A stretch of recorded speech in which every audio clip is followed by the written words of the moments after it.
এক সন্তানের জন্য বাবার প্রথম চাওয়া তার নামাজ, এক স্ত্রীর জন্য স্বামীর প্রথম চাওয়া নামাজ,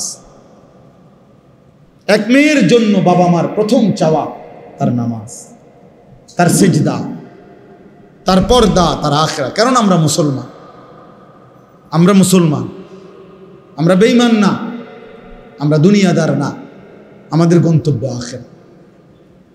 আজ যদি আমরা মুসলমান ভুলে যাই আখিরাত, তো আখিরাত মনে রাখবে কে? হিন্দু বৌদ্ধরা, ইহুদি খ্রিস্টানরা? ওরা তো বুঝেই না কিছু। আল্লাহ তো কোরআনে বারবার বলছে ওরা বোকা, আহম্মক, লা ইয়াকিলুন, লা ইয়াফকাহুন।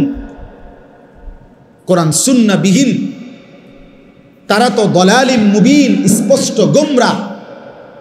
আল্লাহ তাআলা বলছে মুমিন, আমি তোমাকে ঈমান দিলাম, নবী রাসূল দিলাম, আমার আসমানি কিতাব দিলাম, যুগে যুগে বুঝাইবার জন্য উলামা কেরাম দিলাম, তারপরও পথ হারাইলা কেমন? এই কয়জন ছেলে পেলে বাবা, তোমরাই বলো ভাই, কিসের অভাবে নামাজের গুরুত্ব বুঝলা না? কি আল্লাহ চেনো নাই, না রসুলের নাম শোনো নাই, নাকি কোনো আলেমের মুখে কোনোদিন শোনো নাই, না কোরআন শরীফ কোনোদিন দেখো নাই, নাকি কোনো মসজিদ দেখো নাই জীবনে কোনোদিন, নাকি কোনো আজান শোনো নাই কোনোদিন? কিসের অভাবে হারায় গেলা যারা নামাজ পড়ো না? বাপ, একটা যুক্তি তো থাকবে, হুজুর আমি এমন মরুভূমিতে ছিলাম যেখানে কোনো মানুষ ছিল না, যার কারণে আমি আল্লাহ চিনি নাই, আখেরাত চিনি নাই। আমি এমন পাহাড়ের গভীরে ছিলাম, আমি এমন সাগরের তলদেশে ছিলাম যেখানে কোনোদিন আজান শুনি নাই, যেখানে কোনোদিন কারো কাছ থেকে আল্লাহর পরিচয় শুনি নাই।